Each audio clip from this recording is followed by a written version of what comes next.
Здраво, дечки. Од што е направена Вселената? Која е незината природа? Што е антиматерија и зошто постои далеку повеќе материја отколку антиматерија? Која е улогата на гравитацијата? Ова се само дел од прашањата кои се обидува да ги одгатне една од ретките македонки, Ангела Глигорова, која како дел од Институтот за субатомска физика Штефан Мејер при Австриската академија на науки работи на експерименти во Европската организација за нуклеарно истражување или скратено ЦЕРН. Во денешниот разговор со неа објаснуваме концепти како антиводород или антипротон, но изборуваме за односот на јавноста и медиумите кон науката во Македонија, улогата на политичарите и потешкотиите со кои се соочуваат физичарите и другите научници во земјава. Огромна благодарност до Ангела за незиното одвоено време и се надеваме дека ќе уживате во разговоров.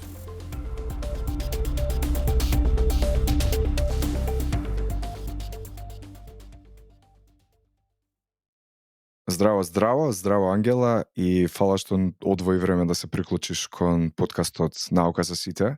Мислам дека ти си првиот физичар по професија со кој што имам можност и задоволство да разговарам и се надевам дека многу работи ќе научам затоа што посебно од тебе затоа што си вклучена во еден од најактивните и најактуелните експерименти моментов кои што се одвиваат во светот, односно си дел од целиот проект наречен ЦЕРН или тоа е Европска организација за нуклеарно истражување, така, каде што се одвиваат разни експерименти од областа на физиката.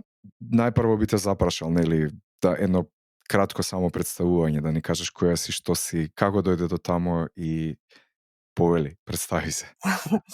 Ви благодарам за поканата. Баш ми е драго што ме најдовте и што ми пишавте. Да помобетиме малку околу физиката и ЦЕРН. Инаку јас сум родена во Неготино и основно и средно образование завршив таму. И потоа продолжив со студиите на Природно-математичкиот факултет во Скопје, на физика, на применета насока. И таму завршив, дипломирав во 2003, тоест не се запишав 2003, дипломирав во 2007. Потоа се запишав и на магистерски студии, исто на ПМФ, на насока сончева енергија и бев таму уште 2,5 години по дипломирањето како магистрант, исто држев и некои вежби на студенти од медицина, од Шумарски факултет и по магистрирањето конкурирав на еден конкурс кој беше распишан од ЦЕРН, од некакво партнерство помеѓу ЦЕРН и УНЕСКО. Значи, тој конкурс беше за 6-месечен престој во ЦЕРН на млади научници од Југоисточна Европа. Нешто како интершип или како... Да. И беше онака стипендија за 6 месеци и аплицирав на тоа мислете, и ја добив таа стипендија и заминав таму во јули 2010 година. Прв пат отидов во ЦЕРН на тој 6-месечен престој. И отидов со помислата, бев сигурно возбудена и многу среќна што ќе појдам, но отидов со помислата дека ќе пројдат тие 6 месеци. Како што реков, беше тоа јули, негде пред нова година ќе се вратам назад и тоа ќе биде моето искуство со ЦЕРН. И потоа работите се случија некако поинаку. Значи, веднаш кога појдов таму, ме распределија на тој експеримент на ЕИГИС, значи експеримент кој има за цел да го измери антигравитационото забрзување тоест гравитационото забрзување за антиводородот. И после тие 6 месеци, на почетокот работев таму на дизајн на детектор за снопови од антипротони. И по истекот на тие 6 месеци, тие ми предложи, ако сакам да останам уште 6 месеци, да ми го продолжат уговорот и секако дека сакав и прифатив. И потоа ја сретнав таму мојата една менторка, всушност на докторските студии, која беше дел од истиот експеримент. И така се случи натаму да останам и од текот на моите докторски студии. Така, значи, твоја приказна типично директно од нашиот образовен систем, значи од ПМФ, не студираше некаде претходно на страна, така? Не. Директно имаше можност да продолжиш преку интершипот во ЦЕРН, се запозна со твојата менторка, рече, и сега си дел од Стефан Мејер институтот за субатомска физика, така? Или? Така да. Тоа е Да, дел да, од австријска, како што проверив на интернет, Австријска академија на науки. да, да. По завршувањето на докторските студии, останав уште една година во ЦЕРН како постдокторски истражувач и потоа аплицирав за стипендијата Марија Кири. Тоа е стипендија што ја доделува Европската комисија при Европската унија. И за да аплицираш прво за таа стипендија мора да имаш host institution или некој научен институт кој што би те вработил доколку ја добиеш стипендијата и со кој ќе го работите заедно проектот со Да, ова значи битна информација и за многу идни истражувачи од Македонија кои што би биле заинтересирани за таа стипендија. Значи прво мора да обезбедиш некаква институција која што би гарантирала твое продолжување таму, твое вработување, и тоа е еден од критериумите или условите за добивање на таа стипендија? Да, да, да. Мислам, се аплицира со проект, така да најголемиот критериум е оценувањето на проектот, нели тие го оценуваат твојот проект, но за да аплицираш мора да те поддржи некоја институција и значи државјанството не е битно, може да аплицирате државјанин на Република Македонија, меѓутоа институтот мора да биде во Европската унија некаде. Јасно. Но не мора ти како да си дел од Европска унија по националност Не, за да не, добиеш таа не, стипендија. Имаш не, информации воопшто. колку мине добива таа стипендија на годишно ниво кај нас или? Во Македонија или мислите Да. воопшто? Не знам, не сум чула јас, мислам, барем во областа на физиката не сум чула некој друг да ја добил. Можеби Так. има, не ви велам дека не, но немам таква информација. Јасно. Инаку само да те потсетам, не мора да ме персираш, слободно обраќај се на ти, нема проблем.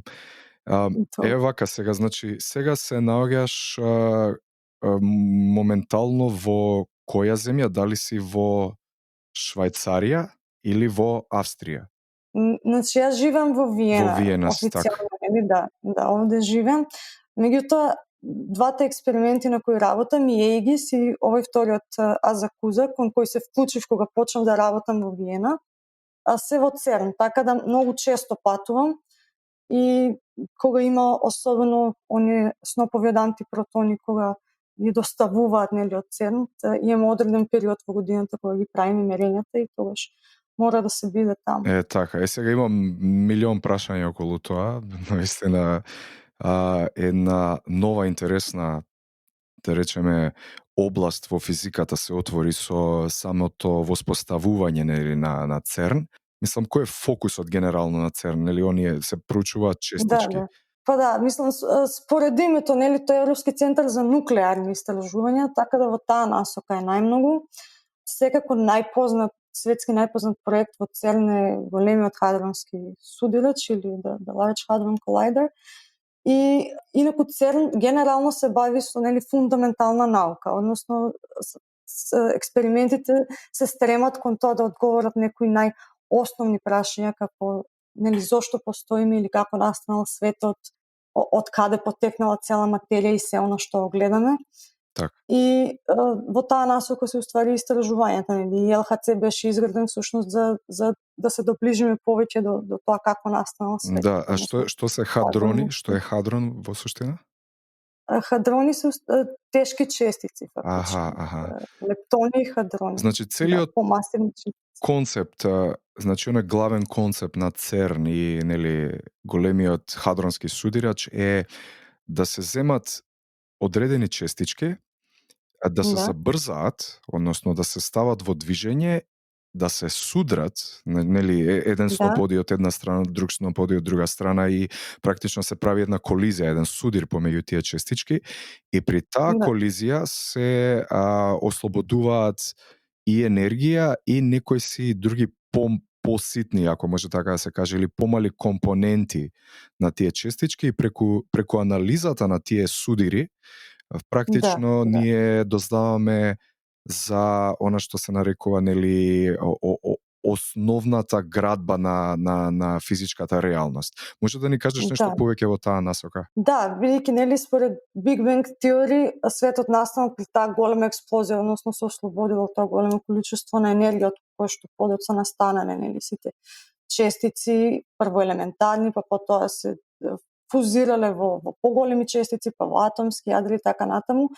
И во ЦЕРН при таа колизија, нели при тие судили се стремат кон тоа да се постигне енергија, сега сигурно не колку таа во Big Bang, но колку што е можно поблиску. Затоа и сега големиот хадронски судилач има се апгрейдува, нели, се повеќе и повеќе кон повисоки енергии при тие судили. Так. Така да со зголемување на таа енергија како да гледаме назад во времето некако, нели, од моментот кога почнал да се шири тој, кога се создаде и почна да се шири универзумот. Тоа е нели што се однесува до Large Hadron Collider, додека експериментите на кои работам јас се сосема поразлични, бидејќи ние таму ги забавуваме частиците, ги ладиме, да речеме, или им ја намалуваме енергијата. И всушност стана збор за поразлични истражувања. Така, значи практично вие не ја користите апаратурата на големиот хадронски судирач, туку си имате некој собствен риг, така се нарекува, нели, некој си под систем кој што го користите специфично за прашањата кои ги адресирате во експериментите, така? Да, значи како што реков, Large Hadron Collider е најпознат, меѓутоа ние имаме така едно ќоше во ЦЕРН, да речем, со така наречениот антипротон accelerator или забавувач на антипротони, во кој што се произведуваат антипротони, потоа тие се забавуваат, значи им се намалува нивната енергија. Добро, значи моето следно прашање е станува збор, значи еден од клучните зборови во вашите експерименти е антиматерија. Што е антиматерија и во што се разликува од она што го познаваме како материја или што воопшто представува материјата според нели дефиницијата на физиката? Да. Значи, знаеме ние генерално дека нели самите ние се што не обкружува на земјата и сите галаксии и небесни тела кои што ги гледаме со астрономски истражувања, дека се изградени од материја, односно нели ако одиме се подалеку и подалеку во поделбата на частиците, ќе дојдеме до тоа дека нели се изградено од атоми кои подоцна се изградени од јадро и електрони, а јадрото од протони и неутрони кои пак се изградени од кваркови. И тие се главните или елементарни честици од кои што се состои материјата. Која е најмалата честичка, извини што те прекинувам, која е најмалата честичка? Кваркот. Значи не може понатака да се раздели на помали единици кваркот? Па не. Кваркот е најмала позната елементарна честичка, од која што се состојат тие нуклеони, нели, протоните и неутроните. Тие се изградени од кваркови, атомското јадро пак понатаму е изградено од протони, неутрони и електрони. Сега антиматеријата од своја страна пак е изградена, можеме да ја замислиме всушност како материја која што е изградена од честици со иста маса, меѓутоа спротивен електричен полнеж. Така, например, ако протонот е позитивен, антипротонот е негативен. Значи има иста маса како и протонот, меѓутоа е негативно наелектризиран. И исто како и со електронот. Електронот е негативно наелектризиран, неговата античестица или позитронот е позитивно наелектризиран. Што значи дека, да речеме, атомот на антиводородот би бил изграден од позитрон и антипротон. Така. Зашто позитронот не се вика антиелектрон? Па така е историски, така не му дали. Да, вака кога човек ги чита првично или работите малку делува конфузно поради таа терминологија, барем за мене, ама окей, ги скапирав.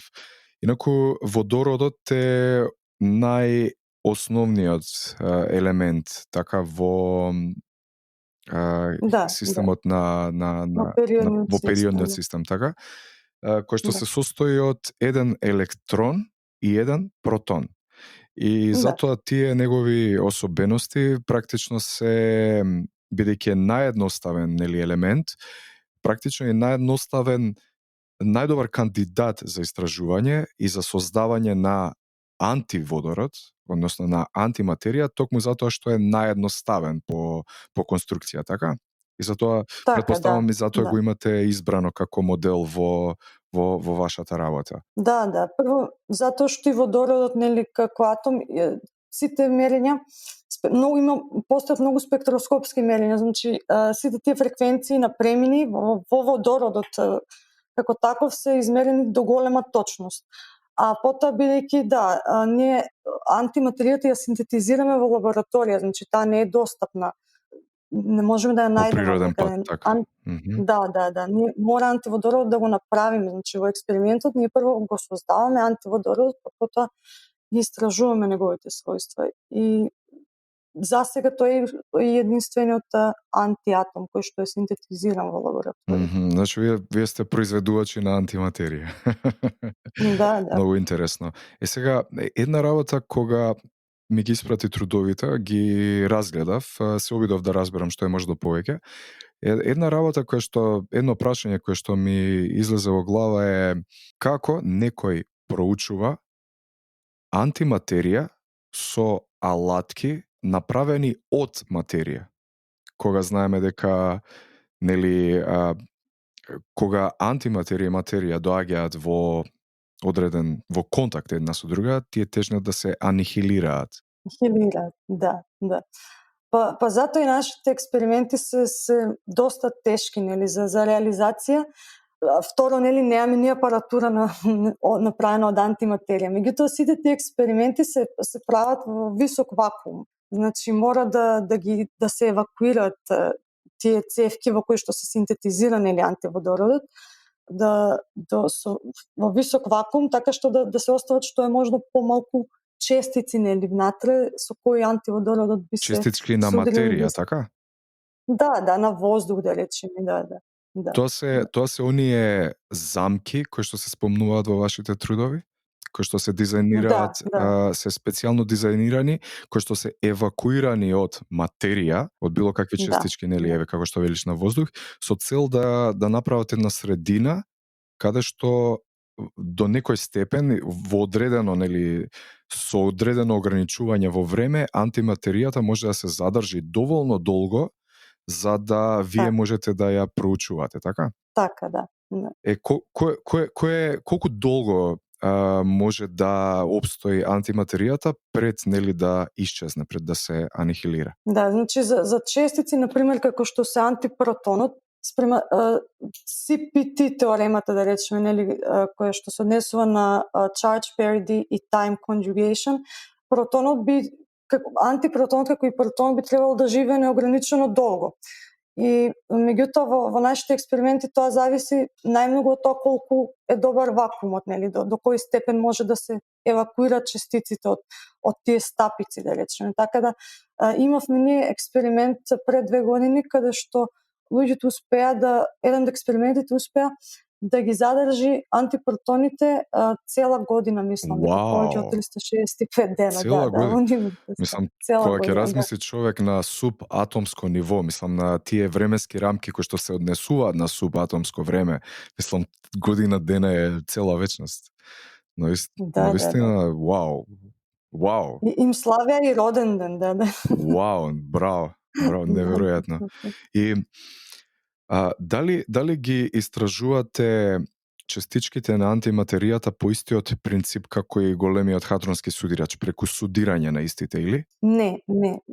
Да, значи, тоа е исто еден различен аспект спрема тоа како се прават истражувањата во ЛХЦ, бидејќи ние се трудиме да измериме некои нивни својства. Значи, например, антиводородот, од кога ќе се синтетизира, истражувањата кои се прават, например, може да биде спектроскопски истражувања, да речеме, да се истража дали премините на електроните се исти или фреквенциите, ако сакате, се исти како ние во водородот. Значи, од кој ќе се создаде антиводородот, се внесува ласерска светлина внатре во стапицата и се пробува да се екситираат тие премини во антиводородот и да се измерат. Да се возбудат на некој начин, да се Да се активираат. возбудат, атомите, баш така. И да се измерат тие фреквенции на премини. Или пак ЕИГИС, мојот експеримент, еден од моите експерименти, има за цел да го измери гравитацијата, односно како гравитацијата влие на антиводород. Значи ние создаваме антиводород, го забрзуваме и потоа го оставаме да паѓа, нели, слободно во гравитационото поле на На земјата. земјата, така. Да, и да измериме колку е тоа отклонување, нели. Така. Значи, кој е момент досега вашиот заклучок?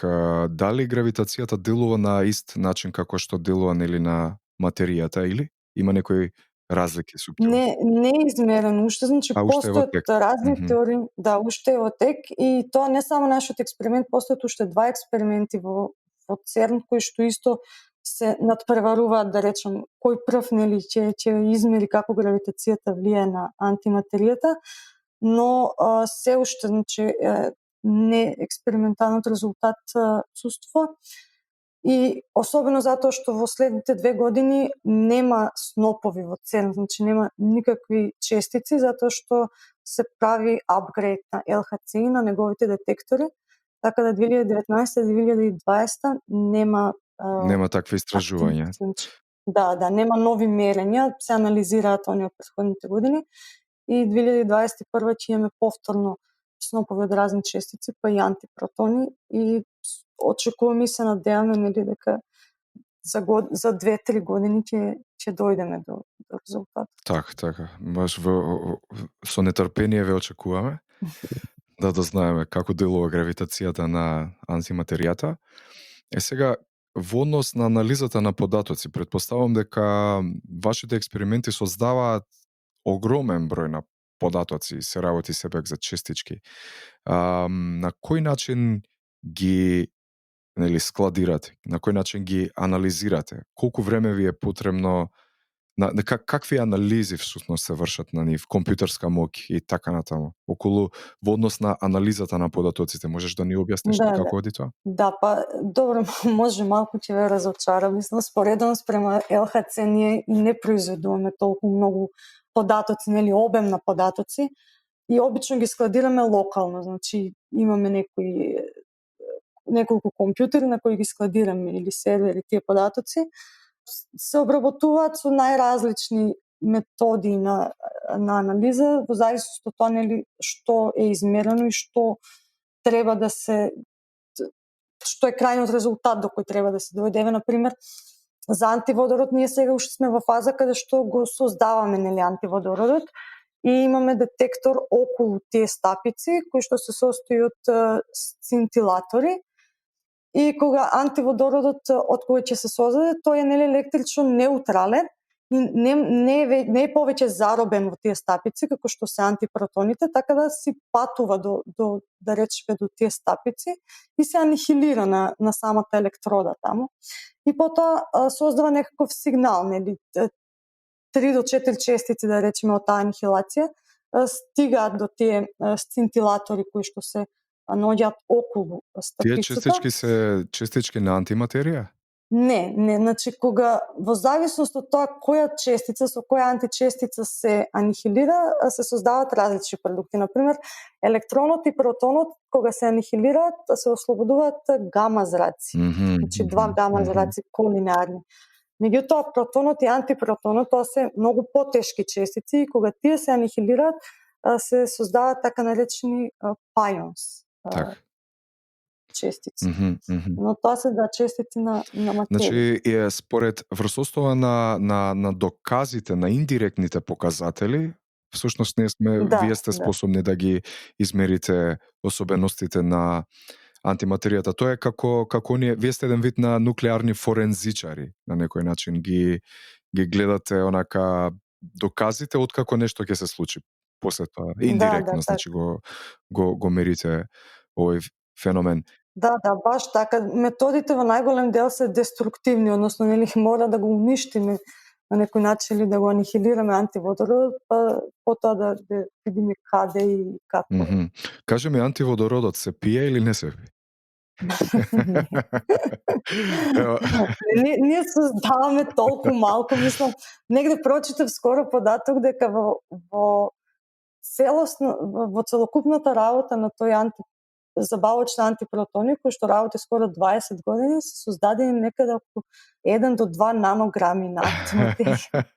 Не е доволно тоа за хидратација на тоест за антихидратација на организмот. Да, така да тоа се многу мали Така, количини. така. Сега кажи ми, од каде постои толкава дискрепанца, нели, во Вселената? Зошто има толку материја, а зошто толку малку антиматерија? Да, уствари тоа е и прашање, тоа е главното прашање зошто нели ги правиме ние сите овие истражувања и исто едно од отворените прашања во модерната физика. Значи, не знаеме, се уште не знаеме зошто постои толку многу материја и каде отишла целата антиматерија, кога нели знаеме или да речеме се претпоставува дека за време на таа голема експлозија се создале еднакви количества на материја и антиматерија. Сега постојат некои теории, на пример има според таа CPT теорема или симетрија. Знаете кога CPT симетрија си се однесува нели на charge conjugation или кога частицата се заменува со античестица, P се однесува на parity или трансформација во простор и T на time, значи во која насока тече времето. И сега според CPT теоремата сите физички закони се инваријантни кога сите овие три би се аплицирале на частицата, нели, кога частицата би се заменила со античестица, кога нејзините координати би се замениле со спротивните и кога времето би течело во спротивна насока. И сите физички закони, значи, кои ни се познати, се непроменливи во однос на таа трансформација. Меѓутоа, да речем, некаде во 1950 година се поставени теоретски некакви услови кои би требало да бидат исполнети за да материјата нели преовлада, односно за да имаме ситуацијата која што имаме денес. И еден од тие услови бил всушност да постоење на CP violation или да речеме различно однесување во однос на частиците и античестиците во некои услови. И сега таа CP violation мислам, направени се некои наблюдувања и откриена покасно, но не до тој степен да може да објасни таа голема дискрепанца која што ја гледаме денес во однос на материја и антиматерија. Тешко прашање, нели? Да, така да не е јасно, мислам, тоа е и главниот мотив зашто се прават овие истражувања. Јасно. А кажи ми, како некој воопшто доаѓа до идејата за антиматерија? Ако антиматеријата е толку оскудна во Вселената, ако која еве ќе ја синтетизираш, ако толку кратко трае и е неодржлива, како некој воопшто доаѓа до тој концепт? Како е откриен овој концепт на антиматерија? Да, па прво таа е откриена теоретски од страна на Дирак, Пол Дирак, 1927. Тоа беше британски нуклеарен физичар. Да, и тој значи во брановата равенка за електронот е првиот кој што ја инкорпорира и специјалната теорија на релативност. Значи ги комбинира Шредингерова равенка и специјална теорија на релативност.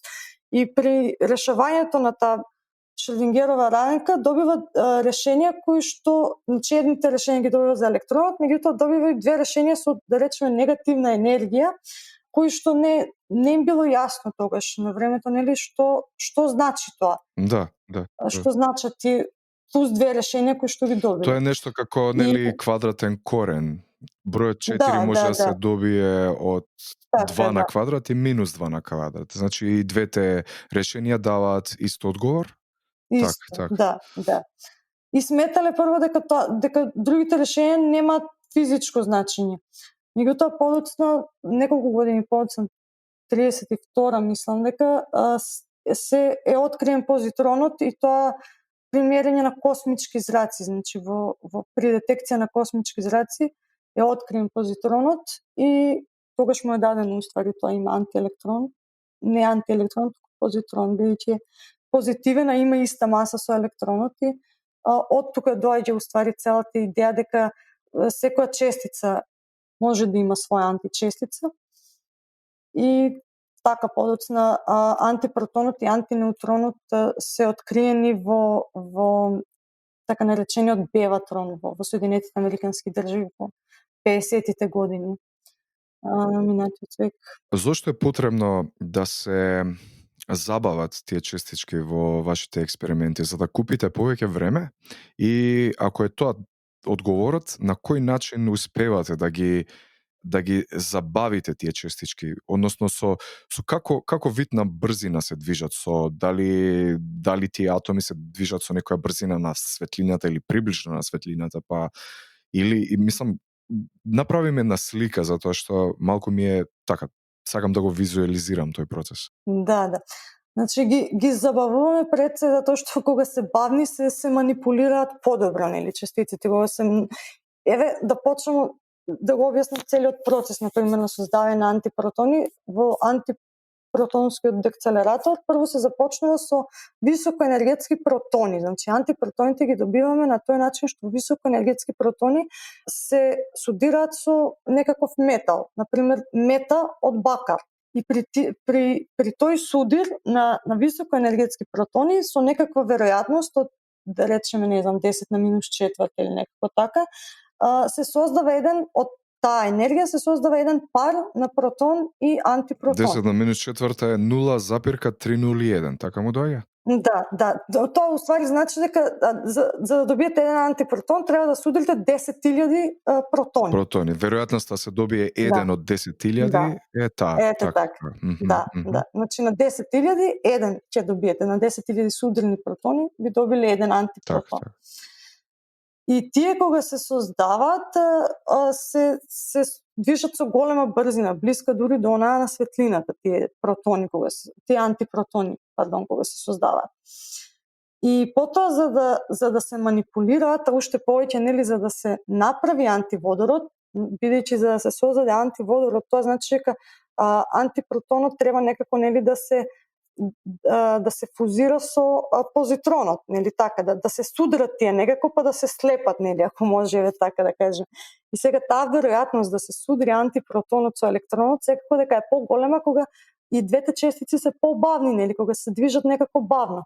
Ако и замислите двете честици се движат многу брзо, многу помала е веројатноста да дојде до судир и да создадат антиводород. Тоа е логиката на такво ниско ниво на честички, мислам во реалноста во макроскопскиот свет, нели, во големиот свет, логиката не би било обратна. Работи кои што се движат подинамички, побрзо, поминуваат повеќе траектории, значи повеќе насоки, имаат различни вектори, менуваат, не би имало логика повеќе да се судираат, кога би биле побрзи?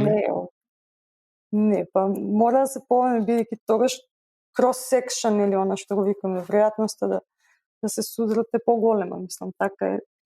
Така е во микросвет. Така е во микросвет, да. Значи некои работи не функционираат онака интуитивно како што би биле на макроскопски свет гледано. Да. Исто и за да ги заробиме, мислам, ако се движат со таа голема брзина, пошто ние ги заробуваме во електрични стапици. Значи, наједноставно прикажано, тоа е некој цилиндар, да речеме, замислите празен цилиндар и кој што има повеќе електроди, значи тоа се како прстени наредени една до друга.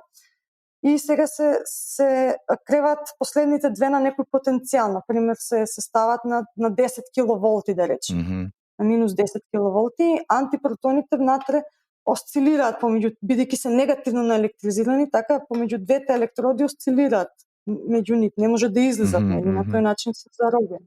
Сега тие 10 киловолти енергијата, нели, ние изразуваме, да речеме, во килоелектронволти, тоа е кој што може да се претвори во џули, нели, општо познатата, меѓутоа мора да има ниска енергија, бидејќи ако е многу голема, треба да ги кренеме тие електрони на многу високи потенцијали, да речеме на 1000 киловолти, и тоа е секако технички многу посложено. Затоа мора да се забават за, нели, заробувањето во тие стапици да биде поефикасно. Кажи ми, како може да, нели, некој, да речеме, заинтересиран студент или истражувач од кај нас да речеме, доколку сака да допринеси или понатака да се развива во насока на, нели, нуклеарна физика, како би можел каде би можел да аплицира, на кој начин, за на пример да стане дел, еве како што ти стана.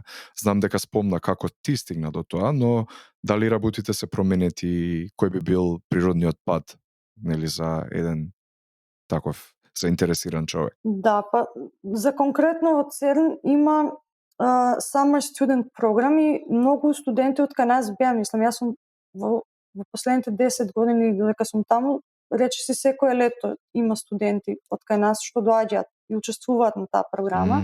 Фантастично, да. Да, значи тоа се околу 3 месеци, мислам, престојуваат и работат на некои проекти, пишуваат извештај на крај, исто имаат и предавања за време на таа летна програма. И тоа е отворено не само за физичари, туку за разни студенти од техничките науки, за информатичари, дури за студенти на машински, на електро и така натаму. Така, да, бидејќи инволвира разни дисциплини од компјутерски Да, науки да. до нели инженерство и така натаму. Баш така, да, баш така. Конкретно на овие огласи за ваквите летни школи се објавуваат на ЦЕРН, на вебсајтот нивни? Да, на веб страната на ЦЕРН, да, секоја година ги објавуваат. И сега не сум сигурна каква е постапката, бидејќи се менуваше некои години студентите аплицира прво локално кај нас, дали во министерство или некако така, па имаше некоја како нели интерна селекција, а мислам дека некој од нив аплицира и директно, бидејќи се онлайн иде цело аплицирање, така да може да следат само кога се објавува конкурсот за таа програма и да пратат документи и да се аплицира. Јасно, да. Инаку ЦЕРН е научна институција, не образовна. Не може, например, да запишеш докторски во ЦЕРН, мора да запишеш на некој универзитет, потоа да ги работиш истражувањата во ЦЕРН. Така да за магистерски, за докторски, мора да си најдат некоја група, нели, која што е поврзана или работи на некој Да, експеримент со во образовна ЦЕРН. институција, Да. така. Да, преку образовна институција. Кажи ми, колкав број на... Слушав некоја информација дека околу 10.000 луѓе се вклучени во Да. ЦЕРН, во, нели, вклучително од физичари до одржувачи на системот, до теоретичари, до се што. Дали е тоа навистина така и кажи ми како тече едно секојдневие таму, мислам, освен тоа што нели киснете во лабораторија долу со сати, часови и така натаму, што се случува вон тоа, мислам, каков е социјалниот живот и социјалната средина во ЦЕРН? Па да, како ЦЕРН некако така едно мало градче или поголемо село, да речеме.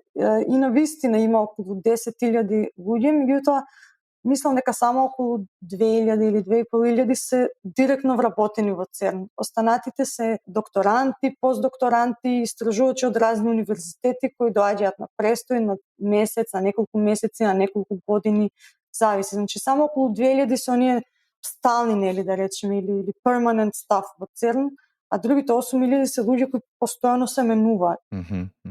И поради тоа е тешко да, ако си подолго време таму, например, да се дружиш со истите луѓе за време на неколку години, тоа е обично многу тешко, затоа што луѓе доаѓаат, после година-две си идат, па доаѓаат нови, така некако тоа цело време се менува. Инаку, околу социјалниот живот, па знам дека има разни клубови, например има music club кај што има си прават некои бендови физичарите, односно научниците, антибендови, Да. Во вашиот случај. Со некои Со некои антигитари. интересни. Да. Да, скроз јако. Да, знам кога тоа е најверојатно како да живееш во некој голем град каде што нели среќаваш многу разни луѓе и средината често се менува социјална во суштина. Знам, познат ми е тој феномен. Кажи ми, во однос на физиката во Македонија, која би направила еден overview, една проценка, значи од ти како професионален физичар, како би оценила состојбава, значи дали нешто воопшто се работи кај нас, освен нели не станува, не мислам на она образовна програма, туку дали воопшто се работи нешто во насока на истражување и ако да, кажи ми нели што, ако не, која е твојата идеја онака генерална, како би можело нешто да се развие кај нас на ова тло, како би можеле ние да придонесеме како земја во однос на нели нуклеарната физика или физиката воопшто? Да. Па, еве конкретно за физика, мислам, јас сега многу години не сум веќе нели дел од научните истражувања овде, но од контакти со колеги се работат, мислам, знам дека се работат, меѓутоа претежно тоа се теоретски нели истражувања, оние кои што се објавуваат во списанија со импакт фактор. Има нешто и од експериментална физика, меѓутоа обично или се поврзуваат со некои експерименти во соседните земји или некако така тоа иде. Меѓутоа за објавување и за истражување се работи и тоа во однос на условите кои им се пружаат овде, мислам дека и навистина се постигнуваат добри резултати, се објавуваат трудови. Бидејќи на пример мислам дека е уште случај, да речеме на ПМФ, немаат пристап до трудови со импакт фактор, до никакви. Да, Тоа беше случај, јас кога работев магистарска, се молев колеги нели кои беа во странство да ми пратат трудови. Тоа е неверојатно. Тоа е и тажно и неверојатно и комично на некој начин. За среќа и во моментот нели постои оној C-Hub, оној проект на рускиот мислам дека беше Александра, како се презиваше, невронаучник е таа. И преку некоја мрежа на проксиња и така натаму успеа да го создаде Sci-Hub. Тоа е вебсайт каде што преку дој бројот или преку линкот на трудот нели може да се обезбеди пристап, што на некој начин некој тоа го смета за пиратерија, но оние кои што се залагаат за отворена наука од друга страна велат пак тоа е нели наука и научното знање и истражување се финансира од јавни пари и воопшто тоа би требало да биде и јавно знаење во исто време, некои го оправдуваат, јас повеќе тежнам кон тоа. Така што мислам дека луѓето денеска кај нас и по институцииве не би требале нели толку да го земаат тоа како изговор и напротив треба нели да го искористат моментот и што повеќе да пристапуваат, но верувам дека ти кога си ја правела магистратурата, тоа било пред некои десетина години, така не самиот Sci-Hub, мислам дека не сум сигурен и дали воопшто постоеше и апсолутно те разбирам, да ја разбирам она фрустрација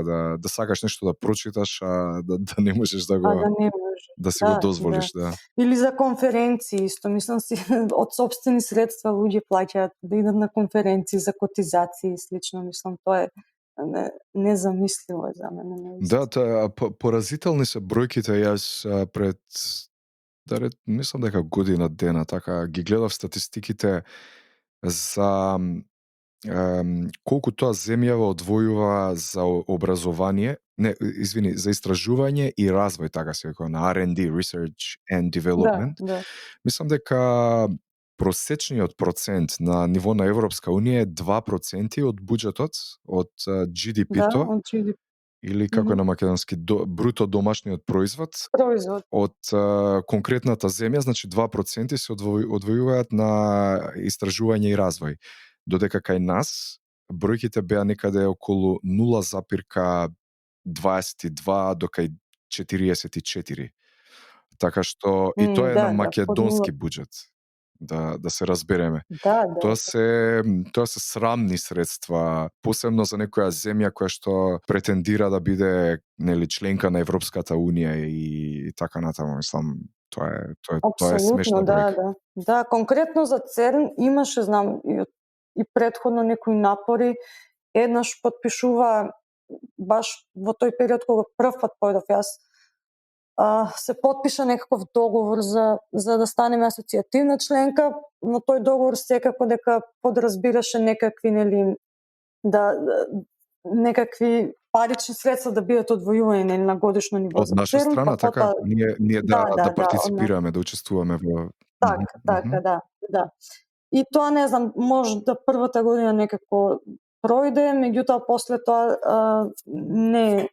не извојуваше државата средства и го прекина тој договор некако нели со самото тоа што не извојувавме средства се по автоматизам некако престанавме нели статусот кој го имавме го изгубивме. Ако не плаќаш членарина во библиотека, ќе те избркаат нормално. Јасно, многу јасно, да. И сега пак има некои обиди, знам дека пак на приближување на Македонија со ЦЕРН и пак сега пак ќе се враќаме нели на почеток, пак ќе потпишуваме да станеме асоцијативна членка. Не знам докаде и како ќе биде работата, ќе видиме, но ако така правиме нели на секоја нова влада, на секои 5 години, ако се Да, ако однови и се одново рестартира се системот, да, потпишува, да, да, да, да, да, да. тоа е нерационално тотално. Мојот впечаток е дека многу малку политичари, кај нас посебно, во другите земји можеби истиот тренд е, но не до тој степен, нели? Но многу малку политичари кај нас воопшто имаат допир со науката. Или воопшто немаат никаков научен бекграунд. Значи, никој од многу мал број од нив всушност некогаш работеле на некој експеримент или имаат Да, да, познавање од да. научниот метод или од современата Апсолутно, наука. апсолутно. И мислам дека феноменот наука кај нас не се перцепира како нешто потребно за развојот на општеството, нели, и со тоа државата, туку едноставно се гледа како, не знам, мислам дека дури има и некој негативен стереотип кон луѓе кои што се интересираат за наука или се трудат, нели, као до кога ќе читаш, до кога ќе студираш, до кога ќе истражуваш, Да, да, не да. филозофирај и така натаму. Тоа се некои Да, да, да. такви Земи работи некоја така. нели Да, работа, да, озбилна да, да, да, работа. како да е ова неозбилна работа. Луѓе го мислат дека да истражуваш во ЦЕРН или во било која лабораторија на било кое научно поле, мислат дека тоа е тралала, дека тоа е некој Да, пишување да, да. поезија, изразување чувства и не знам, лежерно време или така натаму. А всушност е целосен животен стил и животна окупација, затоа што те обзема целосно и не ти дозволува едноставно да излезеш од тој систем, прво затоа што е толку интересно, затоа што бара Да, да, да. огромна енергија, огромна посветеност, огромно знаење пред се и огромно откажување пред се од многу работи за да успееш во тоа. Но јас имам таков впечаток кај нас. Како мислиш ти, како изгледаат работите кај нас во нас? Да, да, апсолутно, апсолутно, мислам го и еве ќе кажеме една случка, сега ми дојде баш убаво.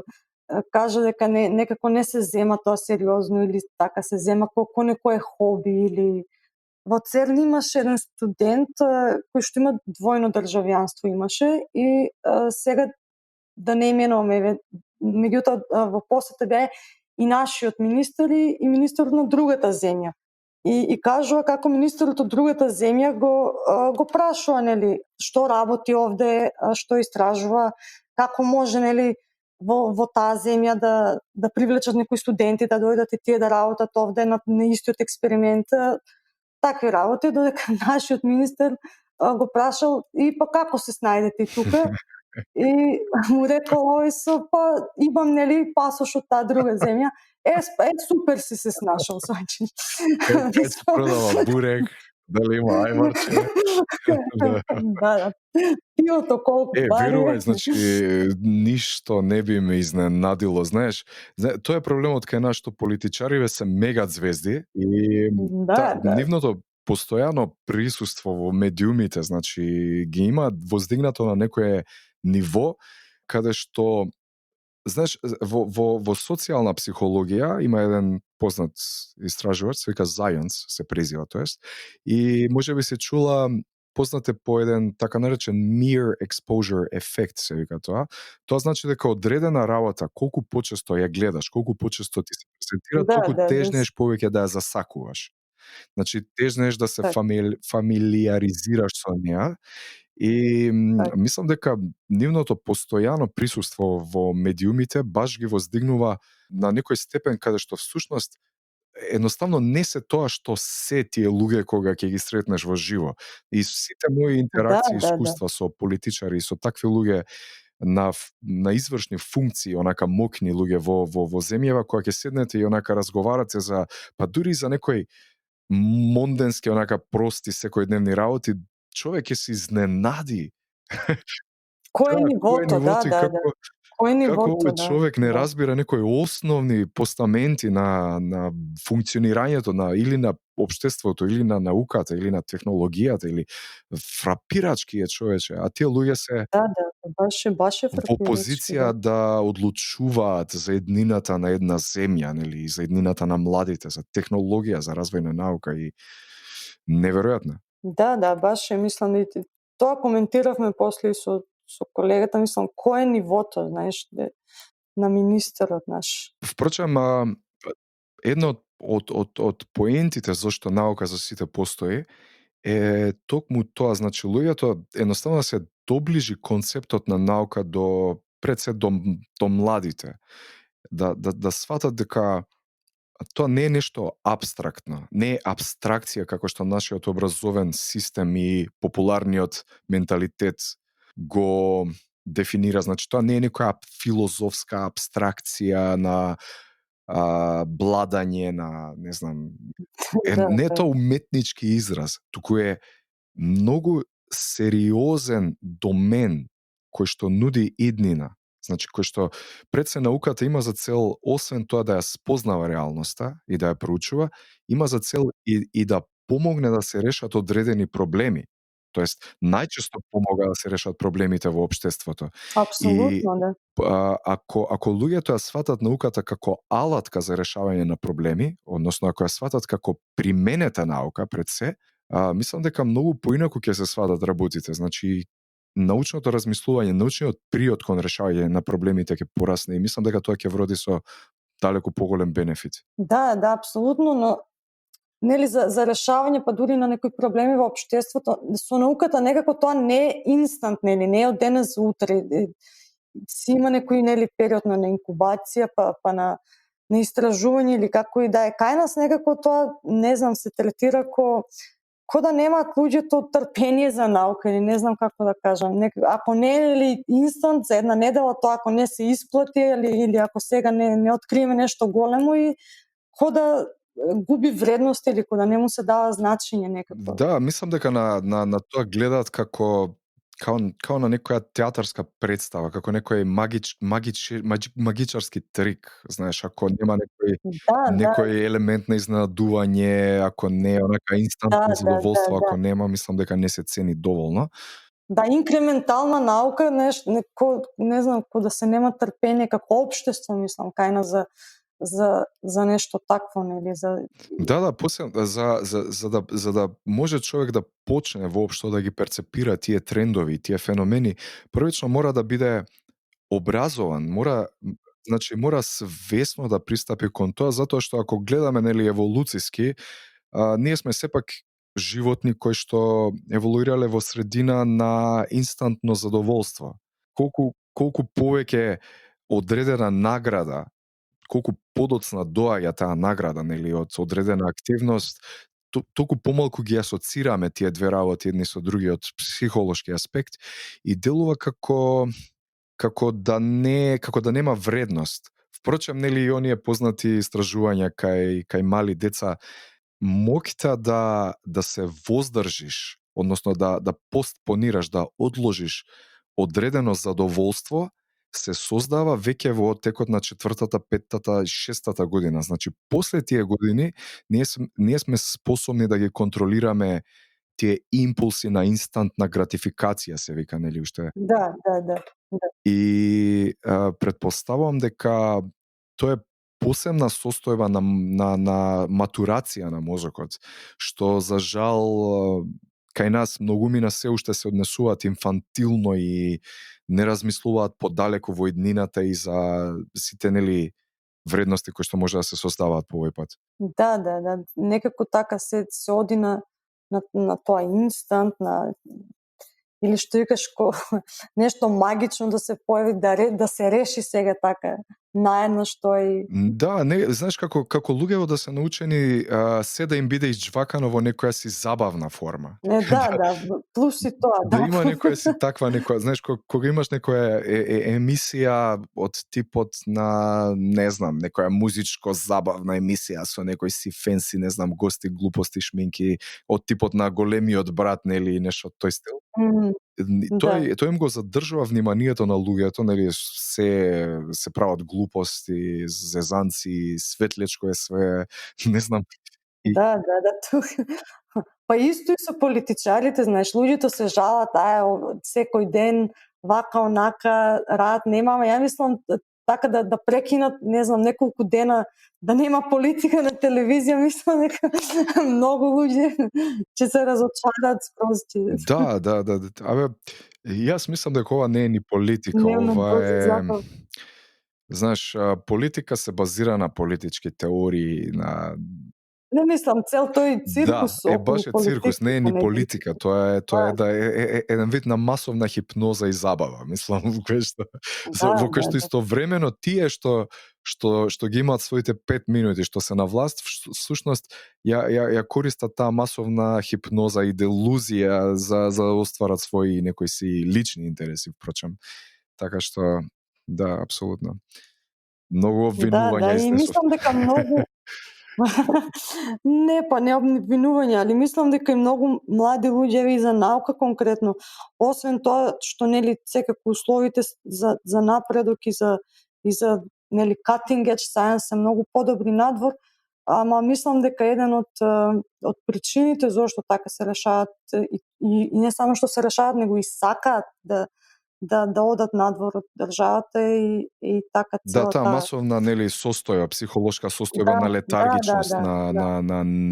неинвентивност, не Мгм. демотивираност, едноставно да започнеш со нешто ќе те исмејуваат или ќе те обструираат и Да, да. страшно, да. Убавината на науката и технологијата е што носи бенефит за сите. Кога зборувам за сите, мислам на целиот свет, вклучително и развиените земји, вклучително и земјите кои што се во развој. Јас се уште не мислам дека ние сме развиена земја со оглед на фактот што, не знам, покриеност на интернет ни е некаде околу, колку беше? 60%, ако не се лажам. Или покриеност со Да, канализација е уште полоша. Така што не можеме да се сметаме за развиена земја, да бидеме реални. јасно, да, да. Но истовремено развојот создаден преку науката и технологијата во развиените земји, тие бенефити од истиот ги црпиме ние. Денеска, на пример, имаш бесплатни алатки за се и се што е, да речеме, од компјутерски аспект, нели, Да, да. софтвери за експериментирање, за анализа. Значи, денеска секој може да си има своја собствена лабораторија во својата спална соба или детска соба. Еден компјутер има таква процесорска моќ денеска како што, не знам, цела лабораторија во MIT во 60-тите немала. Да, да. Така што мислам дека само сме полни со изговори, а многу малку со нели работа и идеи, и тоа е навистина порака и апел да се смени, да се мотивираат посебно младите луѓе во оваа насока. Да, да, не знам, мислам не би можела да кажам од каде тоа сето да почне и како, ама да, се надеваме дека ќе Да, се може смени. специјална епизода баш за таа тема да направиме некој ден, кога ќе бидеш и послободна. Ам, Да. да, тоа е. Тоа е. Значи, тоа што го задржува вниманието, медиумите се комерцијални ентитети кои што се стремат да ги задржат гледачите, слушателите и така натаму, и секогаш кога имаш комерцијален аспект, тежнеат да промовираат содржини кои што се лесни, разбирливи и Да, да. атрактивни, привлекуваат внимание, додека за наука малку треба да уклучиш мозок. Да, ама мислам еве сега баш ме потсети, не знам дали знаеш дека беа во мај месец имаше организирано денови на ЦЕРН во Македонија, во Мано. И имаше научници од ЦЕРН кои држаа предавања, значи беше тоа еден ден неколку предавања, имав и јас свое излагање. Па мислам дека не видов на ниту една телевизија никакво соопштение, ако не се лажам. Имаше на така 2-3 портали можда, знаеш, она една иста информација, нели, ископирана, прекопирана на повеќе места и така толку помина тоа, мислам, Мгм, мгм, мгм. не беше покриено некако Да, да, воопшто. да. А имаше баш научници што држа предавања за тоа што се работи Да, во онака ЦЕРН. И реномирани имиња кои што се вклучени во cutting да, edge да, science, во да, најактивната да, наука што се знаеш, мислам дека во голем дел од новинарите и медиумите постои неспособност да се препознае вредноста на ваквите настани. Еве конкретно земи го на пример Наука за сите, овој вебсајт што го водиме. Постои од Да. 2015 година и еве до ден денес со некои така спорадични стати, мислам дека имаше на факултети еднаш пишуваа за нас, на црно-бело, на Офнет, значи така спорадично, еднаш, два пати годишно, ако нешто се случи, значи досега, еве, никој мене како главен и одговорен уредник, да речеме, на веб-сајтов и на подкастов, никој ме нема исконтактирано да рече од медиумиве, дечки, што е иницијатива, што се случува, единствена иницијатива Да, во да. Македонија од ваков тип, мислам, и никој да не покаже интерес и поддршка за ова е, не знам, фрапирачки. Мислиш дека и самиве професори и научници во Македонија се сносат до некој начин одговорност што не се ете експонирани толку во јавност или што едноставно не... Па не знам, искрено не мислам дека е баш конкретно до нив. Не знам, мислам дека е неко така општ Да, но состојба, знаеш како мора, мислам дека мора проактивно, мора да се за луѓето како нас да се активни во таа насока и да создаваат јавно мислење, затоа што еве на пример земи го во Америка Нил Деграс Тајсон, нели познатиот астрофизичар, Да, да. кој што секако нели има работено на доста истражувања од астрофизика, космологија, има експериментирано и допринесувано и така натаму, но пред се во последните години е еден вид на да речеме јавно лице на науката, нели промовира наука секаде, си има научен подкаст. Да.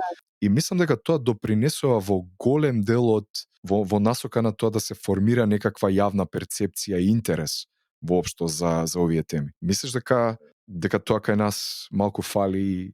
Па може би фали, ама од друга страна, нели, додека активно се занимаваш со наука, па и нели времето се нема баш толку време и не можеш толку, нели, како да кажам, страствено да се посветиш на аутрич, да речем, или да стигнеш да споделиш информација или да збориш за наука по медиуми и така натаму. Тоа си повлекува, нели, и време некако. Да. Така да, не Да, јасно. Добро, еве се надевам дека ние некако придонесуваме колку толку за да се отварат овие ако не прашања и теми. Знаеш, има една народна, сигурно ти е позната, нели, бебе ако не плаче не дојува. Да. Така што мора да Јасно, да, ама поплаче не, бебето малку. да, ама и научниците некако мислам немат многу мака ради тоа што не добиваат внимание, нели?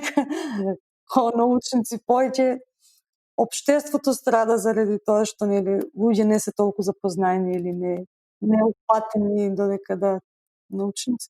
Мора општеството, односно мора луѓето да имаат визија за иднината, мора да имаат одредена цел, одредена, нели, мисија за еден сон за, не знам, откривање, да го имаат понатака, нели. Самото тоа, нели, те тера да се стремиш во таа насока и да градиш и системи и аналитички алатки. Потребни се некои такви свежи идеи и луѓе да ги реализираат, сигурно, мислам, може да се направат многу работи, нели, и без скапа опрема за скапи експерименти. Но сепак, нели, општо земено не рековме прески и буџетот во однос на развиените европски земји е далеку, нели, под просекот. Така да не знам кој е почетокот, знаеш, колку зачаран круг е тоа. Мислам дека почетокот е кога еднаш правиот човек ќе дојде на право место.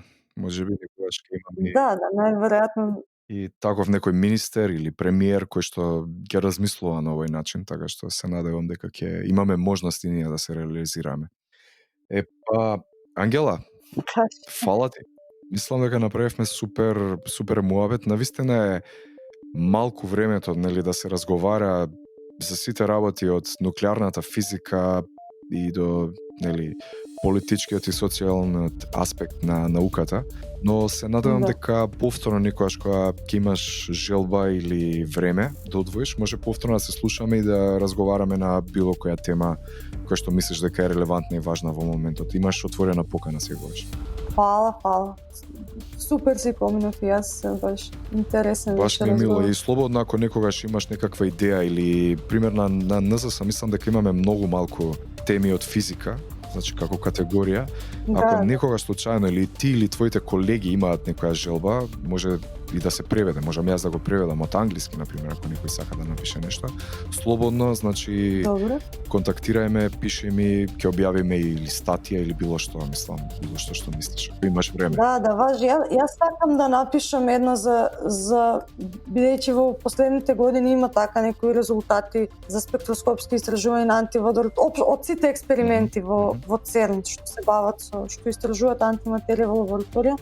Така да ќе напишам една ревју статија можеби на македонски за сите така најнови постигнувања од таа област. Фантастично, да, тоа би било прекрасно. Ама нема да е многу за скоро, најверојатно да речеме некаде околу Нова година тогаш да. Да, секако, кога ќе се ослободиш, секако дека имаш обврски. Да, кога ќе имам повише слободно време, да. А мислам дека околу Нова година ќе може. Ете тоа нека биде новогодишно пакетче за сите љубители на физиката кај нас. Да, прекрасно. Фала ти уште еднаш и се слушаме во наредна прилика. Фала ти тебе.